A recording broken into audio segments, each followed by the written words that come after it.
Bismillahirrahmanirrahim.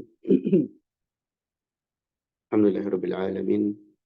Salatu wassalamu ala nabiyyina Muhammadin khatamil anbiya'i wal mursalin wa ala alihi wa ashabihi wa man tabi'ahum bi ihsanin ila yaumiddin wa ba'du.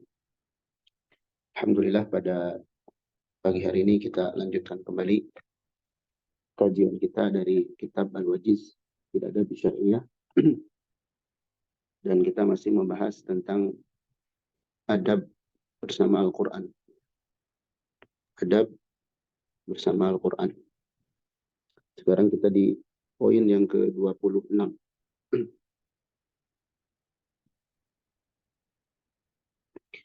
Penulis mengatakan,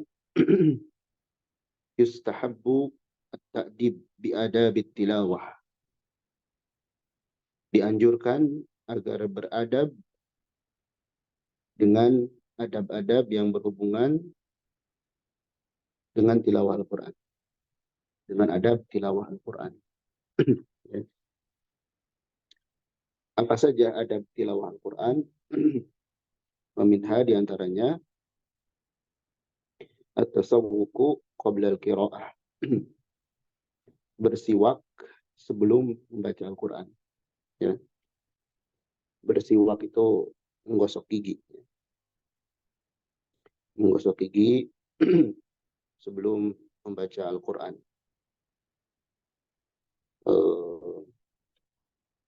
Ini disunahkan, ya. Karena menggosok gigi itu selain menyehatkan juga mendatangkan keridhaan dari Allah Subhanahu wa taala. Kemudian qiraatul isti'adzah inda ibtida kulli tilawati lil Qur'anil Karim. Membaca isti'adzah. Isti'adzah itu a'udzubillahi minasyaitonir rajim. Inda ibtida'i kulli tilawatin lil Qur'anil Karim. Ketika memulai setiap bacaan Al-Quran. Di ketika memulai bacaan Al-Quran, mulailah dengan isti'adzah. Sawa'un bada'a min awali surah am min wasatihi. Sama saja dia mulai dari awal surat ataupun dari tengah surat. Jadi baik dia memulai dari awal maupun dari tengah, bacalah isti'adzah. Adapun basmalah itu hanya dibaca di awal. Ya. Hanya dibaca di awal saja. Adapun di tengah basmalah tidak dibaca. Baik. Kemudian qiraatul basmalah. Nah ini. Membaca basmalah inda tilawati min awwali surah faqat. Ketika membaca dari awal surah saja. Kalau basmalah ketika awal surah saja. Ma'ada surat At-Taubah. Selain surah At-Taubah. Ya. Selain surah At-Taubah. Wala yaqra'uha idza syara'a min wasat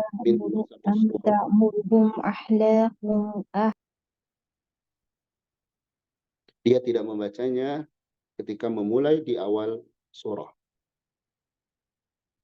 Ala sahihi min qawli ulama rahimanallah wa iyyahum. Dari berdasarkan pendapat sahih dari dua pendapat para ulama. Jadi At-Taubah itu tidak ada basmalah. Ya. Dan ketika memulai dari surah Taubah, kita tidak pakai basmalah.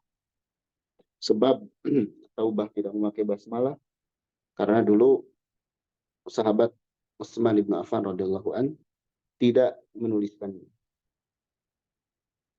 Karena pertimbangan, Nabi juga tidak menjelaskan hal itu. Dan Utsman masih menyangka At-Taubah itu bagian dari Al-Anfal. Makanya tidak disebutkan basmalah sebagai pemisah. Ya. Sebagai pemisah. Jadi alasan di At-Taubah tidak ada basmalah itu karena dulu sahabat Utsman bin Affan tidak menuliskan basmalah. Nah, kita ketika memulai dari at-taubah tidak pakai basmalah, baik dari awal dan di sini dikuatkan juga maupun dari tengah, tidak pakai basmalah. Ya. Baik. Al-wukuf inda ra'si kulli ayah. Berhenti setiap akhir pada setiap akhir ayat. Ya. Berhenti di akhir ayat. Nah, ini dianjurkan ya. Berhenti pada akhir ayat. Wadamu wasliha bil ayati lati taliha, dan tidak menyambungnya dengan ayat yang setelahnya. Walau irtabatat biha fil makna, walaupun ada keterikatan padanya di dalam makna. Ya. Jadi tidak eh, tidak menyambung antara satu ayat dengan ayat yang lain. Yang terbaik itu dipisah, walaupun masih ada keterikatan makna. Misalkan eh, fawailul lil musallin, di sana boleh wakaf ya, karena akhir ayat. Yang tidak boleh itu kotok, berhenti, berhenti dari bacaan. Kalau lagi sholat langsung ruku, misalkan fawailul lil musallin, nah itu tidak boleh. Adapun jika berhenti saja, nah itu boleh. Ya. Jadi setiap akhir ayat itu berhenti, walaupun pendek, misalkan al-qari'ah, berhenti aja. Ya. Baik. Kemudian nomor 5, tahsinus shaut bil qiraah, memperbagus suara di dalam bacaan. Memperbagus suara di sini dalam artian bukan yang berlebihan, ya, sehingga melangkahi hukum-hukum tajwid. Jadi memperbagus suara itu misalkan gini, kalau kita baca biasa, kita baca Alhamdulillahirabbil alamin misalnya. Terus kita baca Alhamdulillahirabbil alamin. Ada sedikit usaha kita memperbagus suara. Jadi memperbagus suara dalam bacaan itu bukan artian bacaan kita harus indah, karena tiap orang suaranya beda-beda. Hanya kita berusaha eh, membaguskan suara semampu kita, ya, bukan dibuat-buat sehingga ahkam tajwidnya dilanggar. Justru dengan mempraktikkan hukum-hukum tajwid, maka secara tidak langsung kita sedang memperindah bacaan kita. Ya, jadi di sini jangan salah paham. Memperbagus suara itu kemudian melanggar kaidah-kaidah tajwid. Ya, justru dengan tajwidlah Al-Quran itu menjadi indah. Baik. Kemudian hudurul qalbi wal khusyu'u asna'a tilawah. Hudurul qalbi, menghadirkan hati, wal khusyu' dan khusyuk, asna'a tilawah, di tengah-tengah bacaan. Jadi ketika kita membaca Al-Quran, hati kita hadir, memperhatikan maknanya. Khusyuk juga, fokus. Jangan kemudian ketika membaca Al-Quran, hanya mulut saja yang baca. Ya. Maka jika seorang itu membaca Al-Quran dengan menghadirkan hati, akan bermanfaat pelajaran baginya. Ya. Tapi kalau dia tidak menghadirkan hati, nah, bacaan itu paling berpengaruh itu enak atau tidak suaranya. Ya. Baik. Jadi menghadirkan hati itu artinya sambil merenungkan maknanya. Makanya ada di poin selanjutnya, tadabburu ma'ani ayatihi asna'a tilawah. Menadaburi makna-makna ayatnya di tengah-tengah bacaan. Jadi sambil direnungkan maknanya. Kan asal lewat saja. Makanya nanti ada ya dalam pembahasan itu Nabi Shallallahu Alaihi Wasallam berhenti kalau ada ayat tentang surga, tentang rahmat, beliau memohon kepada Allah, tentang azab, beliau berlindung kepada Allah. Nah, ini bagian dari hasil atau buah tadabbur Al-Quran. Baik. Kemudian as-sujud inda qiraati ayatin fiha sajdah. Sujud ketika membaca ayat yang di dalamnya ada ayat sajdah. Awil istima'i ilaiha, atau mendengarkannya. Jadi yang sujud itu yang baca dan yang menyimak. Ya. Itu sujud tilawah. Di Al-Quran biasanya ditandai ayat-ayat yang disunahkan sujud padanya. Adapun dalam sholat, ya, sujud tilawah itu seorang imam harus menjelaskan dulu kepada makmumnya. Misalkan saya mau membaca ayat sajdah, sehingga makmum tidak kaget. Ya, tidak kaget. Baik. La yusannu kitamul qira'ah biqauli sadaqallahul azim.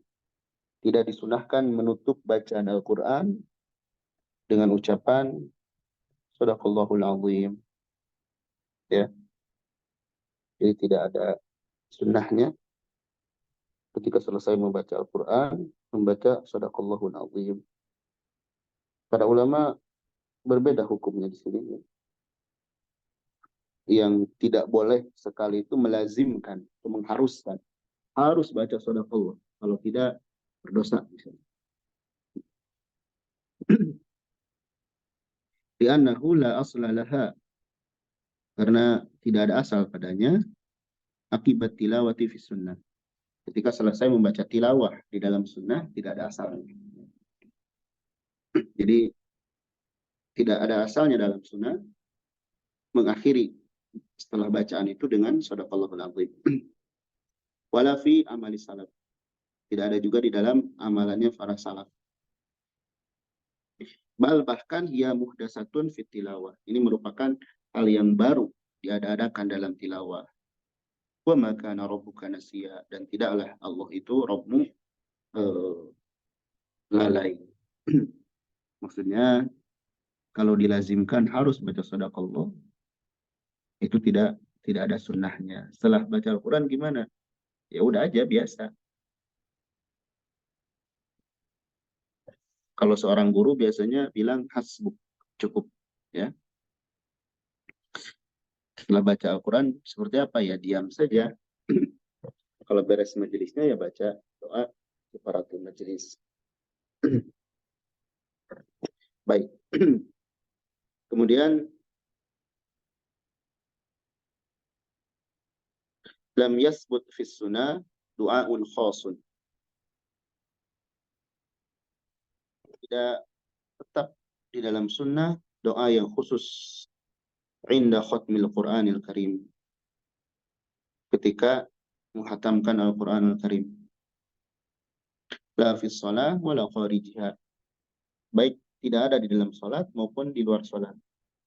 La infiradan wala ijtimaiyan wala ijtima'an. Tidak ada juga baik individu maupun secara berjamaah. Tidak ada doa khusus ya ketika selesai khatam Al-Quran. Artinya berdoa apa saja yang meminta rahmat, meminta keberkahan, menjadikan Al-Quran sebagai obat, tapi tidak ada doa yang khusus. Itu beberapa adab dalam tilawah. Ya. Baik. Kemudian 27, yustahabul ijtima' ala qiraatil Qur'anil Karim wa mudarasatihi. Disunahkan berkumpul dalam membaca Al-Quranul Karim. Jadi berkumpul itu maksudnya ya di majelis itu diisi dengan bacaan Al-Quran.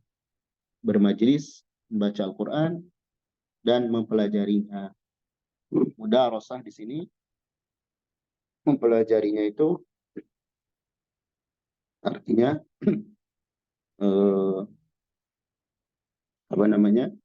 Baik mempelajari ahkamnya, hukum-hukum yang berkaitan dengan tajwid, baik juga mempelajari makna-maknanya. Nah, itu mudarasah namanya. Ya. Wal afdal dan yang utama an yakuna dzalika fil masajid. Hendaklah hal tersebut dilakukan di masjid-masjid. Jadi berkumpul membaca Al-Qur'an tapi dalam rangka belajar. Kalau misalnya bacaan bergiliran, seorang-seorang, harus ada yang mengkoreksi, bukan baca misalkan satu suara atau dibagi satu orang satu juz, 30 orang jadi 30 juz. Nah itu tidak seperti itu ya. Bermajelis biasa kita, sana dibacakan ayat Al-Quran, dijelaskan hukum-hukum bacaannya, juga maknanya.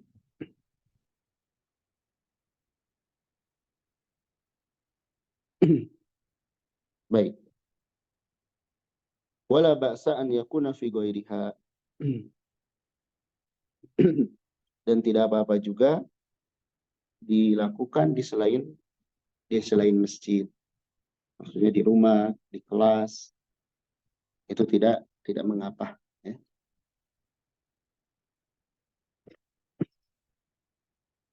Baik.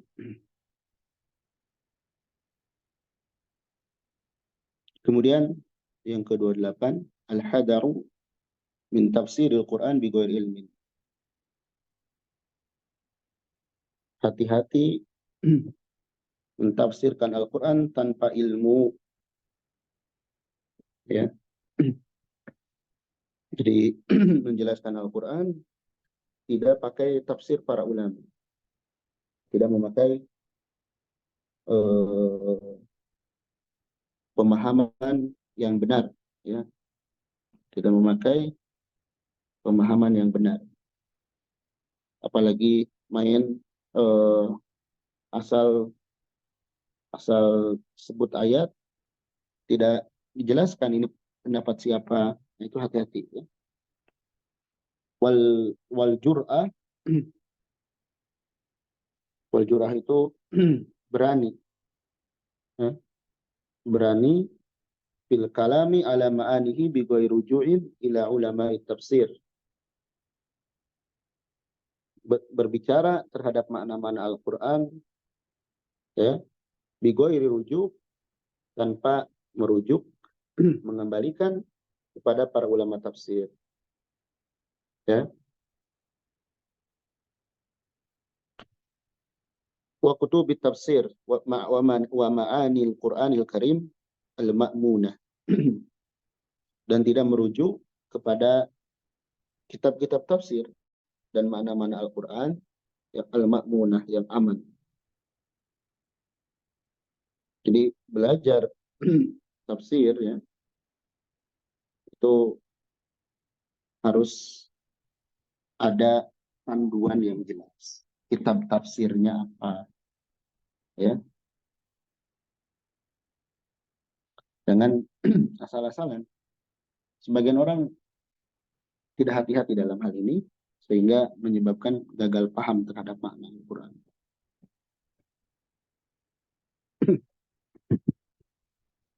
Wal hadaru, dan hati-hati min tafsirihi birra'i, dari mentafsirkannya dengan pendapat, dengan akal semata. Ya. Jangan mentafsirkan Al-Quran dengan akal semata. Duna ilmin fi usuli tafsir, tanpa mengetahui dasar-dasar penafsiran.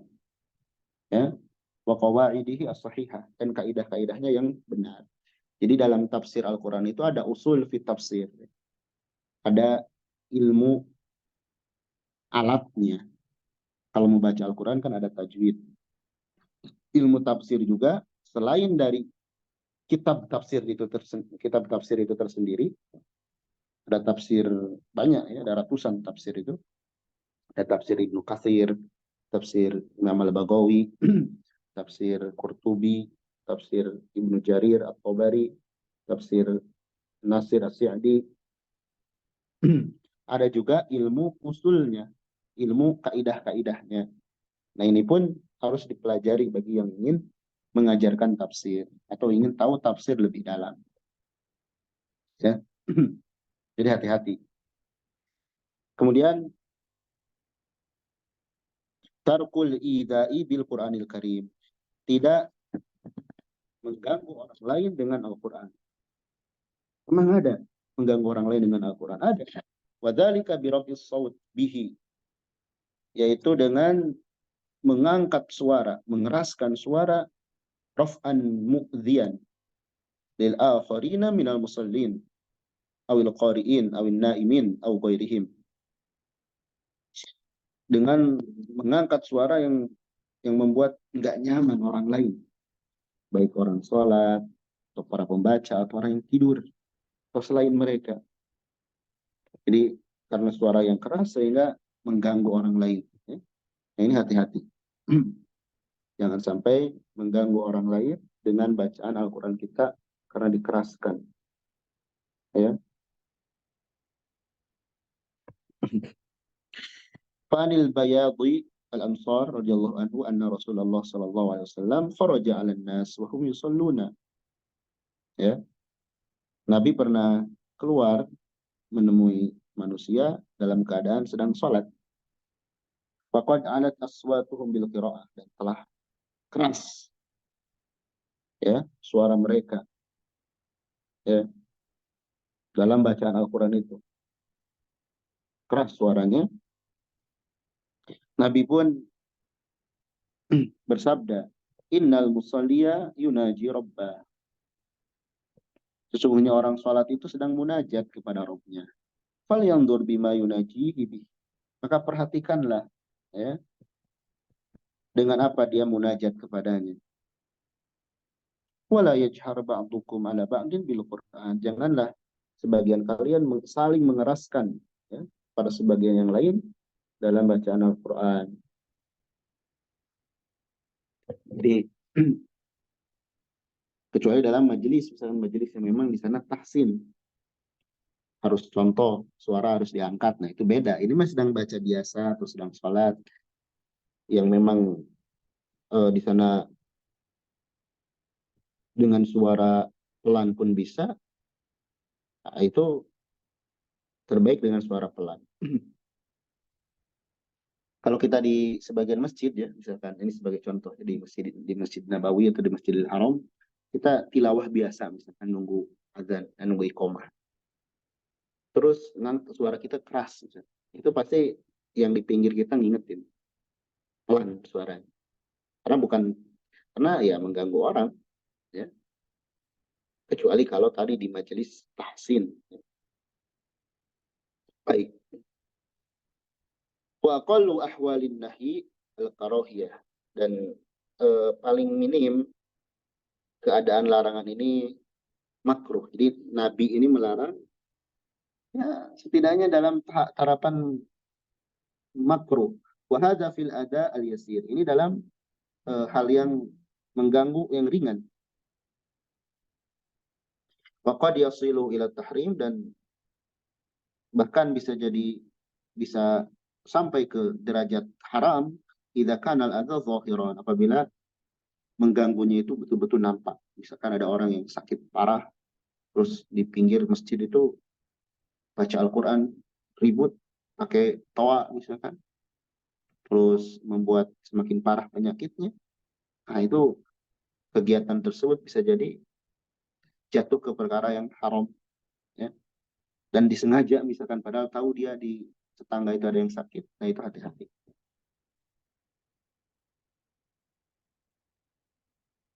Baik. Nah ini kurang lebihnya adab terhadap Al-Quran ya. Ada berapa? 28 ya. Baik. Selanjutnya al-adabu ma'a sunnatin nabawiyah. Adab bersama sunnah. Bagaimana kita beradab terhadap sunnah Nabi Shallallahu Alaihi Wasallam. Yang dimaksud dengan sunnah Nabi itu pola hidup Nabi.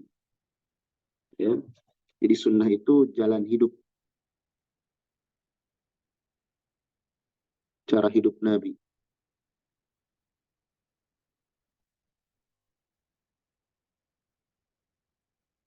Sunnah itu cara hidup Nabi Shallallahu Alaihi Wasallam, baik keyakinan,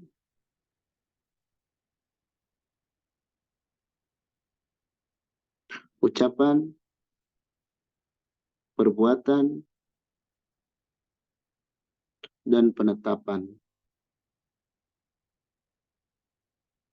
Ini sunnah. Sunnah itu jalan, ini cara hidup yang ditempuh oleh Nabi Shallallahu Alaihi Wasallam, baik keyakinan, ucapan, perbuatan, dan penetapan. Itu sunnah.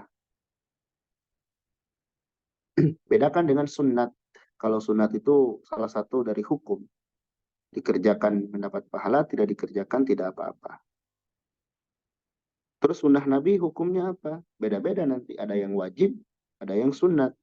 Sunnah Nabi itu. Ya. Kalau ada pola kebiasaan Nabi, akidahnya Nabi, ucapan Nabi, perbuatan Nabi, nah itu yang Nabi perintahkan agar diikuti, berarti itu sunnah yang hukumnya wajib. Ya. Ada juga yang semacam sunat. Jadi kadang tuker-tuker ya antara sunnah dan sunat. Disangkanya sama, padahal beda. Sunnah yang dimaksud di sini lebih luas cakupannya, ya. Lebih luas cakupannya karena mencakup pola hidup Nabi Shallallahu Alaihi Wasallam. Minal adabil muhimmah ma sunnatin nabawiyah ma yali.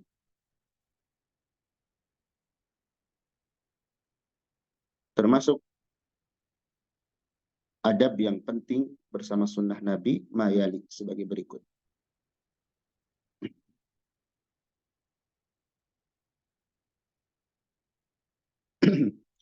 Pertama, yajib i'tiqadu anna sunnatan nabawiyyah hiyal masdarul tsani li tasyri'il islami ba'dal Qur'anil Karim. Wajib meyakini bahwasanya sunnah Nabi adalah masdar, sumber rujukan kedua terhadap syariat Islam setelah Al-Quran. Jadi sumber pertama itu Al-Quran, sumber kedua sunnah. Wahya hujjatun fil ahkami syar'iyyah al-i'tiqadiyah wal amaliyah. Sunnah itu merupakan hujjah, dalil di dalam hukum-hukum syariat, baik berupa i'tiqadiyah, keyakinan, wal amaliyah, maupun perbuatan. Wahya mislul Qur'anil Karim. Dan sunnah itu seperti Al-Quran. Min haitsu wujub ittiba wa luzum tahakum ilaiha. Dari sisi wajibnya mengikuti, ya, dan harusnya komitmen berhukum dengannya. Jadi kedudukan Al-Quran dan Sunnah itu sama, ya, dalam hal harus diikuti, ya. Harus diikuti, sama harus diikuti. Walaupun tadi Sunnah itu sumber hukum yang kedua, tapi kita wajib mengikuti Sunnah sebagaimana kita wajib mengikuti Al-Quran, ya. Karena keduanya dari Allah Subhanahu Wa Taala. Bukan ucapan Nabi Sallallahu Alaihi Wasallam. Nabi dibimbing oleh Allah, dan Allah juga memerintahkan agar mengikuti sunnah Nabi Sallallahu Alaihi Wasallam. Qala Ta'ala, ya ayyuhalladzina amanu atiullaha wa atiur rasul. Wahai orang-orang yang beriman, taatilah Allah dan taatilah Rasul. Taatilah Allah di dalam Al-Quran, taatilah Rasul dalam sunnah. Ya. Jadi jangan dibeda-bedakan. Karena ada orang yang tidak beriman kepada sunnah, dia hanya mau menerima Al-Quran saja. Dan ini tidak benar. Harus digabungkan. Allah juga berfirman, wa atiullaha wa atiur rasul wahdharu. Ikutilah Allah atau taatilah Allah dan taatilah Rasulnya, dan hati-hati. Hati-hati dari membangkang kepada keduanya. Allah juga menyatakan, wa ma rasulu fakhudhu. Apa-apa yang Rasul membawanya, yang datang dari Rasul, fakhudhu, ambillah, amalkan. Wa ma nahakum anhu fantahu. Dan apa-apa yang Rasul larang kalian, maka jauhilah, berhentilah. Jadi yang dibawa oleh Nabi, ambil, amalkan. Yang dilarang oleh Nabi, tinggalkan. itu sunnah. Jadi yakin sunnah itu sebagai dalil dan wajib diikuti sebagaimana wajib mengikuti Al-Qur'an Al Karim. Kemudian yajibul hadar min bid'ati radis sunnah an-nabawiyah wa inkari hujjiyatiha.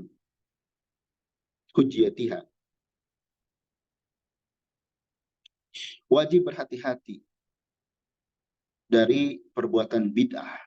Bid'ah apa? Orang yang menolak sunnah Nabi.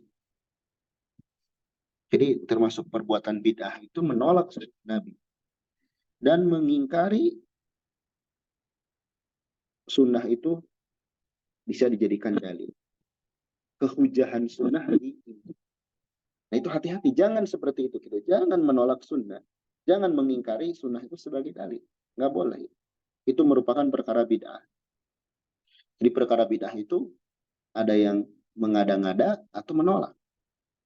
Mengada-ngada menyelisihi sunnah atau menolak sunnah.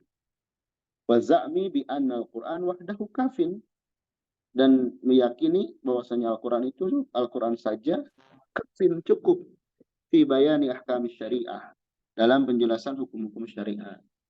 Jangan berkeyakinan seperti itu, enggak cukup. Ya. Wa hadzal ladzi hadzara minhu Nabi sallallahu alaihi wasallam. Dan ini adalah hal yang diperingatkan oleh Nabi sallallahu alaihi wasallam, ya. Jadi tidak boleh menelantarkan sunnah. Cukup dengan Al-Qur'an saja. Gak mungkin. Ya. Contoh, wa ma khalaqtul jinna wal insa illa liya'budun. Tidaklah aku ciptakan jin dan manusia kecuali agar mereka beribadah kepada aku. Rincian tentang ibadah, tata cara, dan sebagainya, itu adanya di sunnah. Gimana orang bisa menolak sunnah? Gak mungkin dia bisa beribadah dengan benar, kecuali melalui syariat yang Nabi terangkan. Dan Nabi diberikan izin untuk itu. Kalau orang biasa, gak boleh diikuti karena tidak diberi izin oleh Allah. Tidak diberikan wewenang untuk menetapkan syariat. Adapun Nabi kita SAW diberikan wewenang. Baik. Nabi mewanti-wanti dalam hadis. Nabi SAW bersabda, yushikur rajul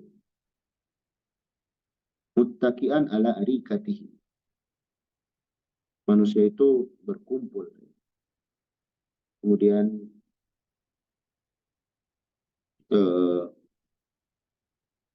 bersender di sofa, di dipan. Bersender di dipan. Yuhaddatsu bi hadisin min hadisi fayaqulu bainana wa bainakum kitabullah. Mereka saling berbicara. Mereka menyampaikan dari perkataanku.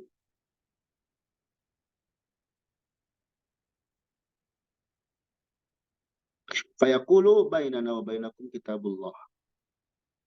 Antara kami dan antara kalian ada Al-Quran. Fama wajadna fihi min halalin istahlalnahu wa ma wajadna fihi min haramin haramnahu. Ala wa inna ma harrama Rasulullah sallallahu alaihi wasallam islam ma haramallah. Kami tidak mendapati di dalam sunnah itu sesuatu yang dihalalkan, yang kami bisa mengambil hukum halal dengannya. Dan kami juga tidak mendapatkan di dalam sunnah itu sesuatu yang haram, yang diharamkan kepada kami. Maka kata Nabi, ala wa inna ma harramallah, afan ya. Bukan seperti itu ya. Fama wajadna fihi min halalin, maka apa-apa yang kami dapati dari Al-Quran, sesuatu yang halal, istahlalnahu, kami pun menghalalkannya. Fama wajadna fihi min haram, dan apa-apa yang kami dapati di dalam Al-Quran haram, haramnahu, kami mengharamkannya. Ala wa inna ma harrama Rasulullah sallallahu alaihi wasallam islam ma haramallah. Ingatlah bahwasanya yang diharamkan oleh Rasulullah Jadi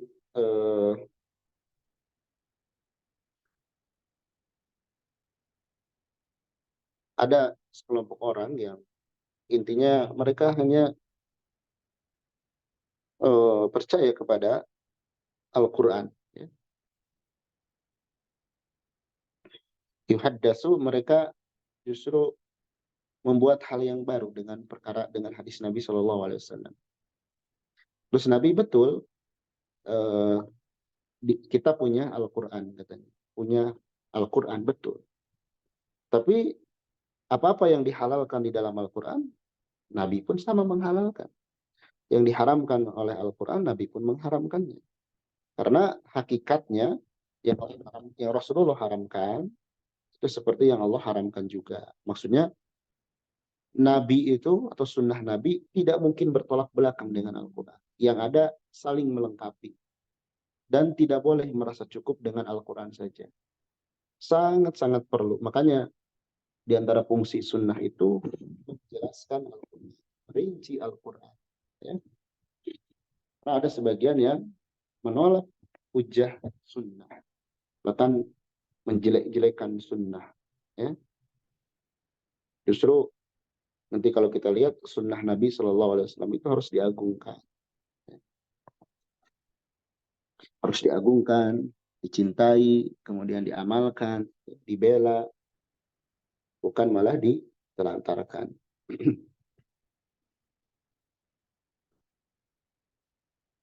Baik, anak kira cukup dulu pembahasannya. Ya.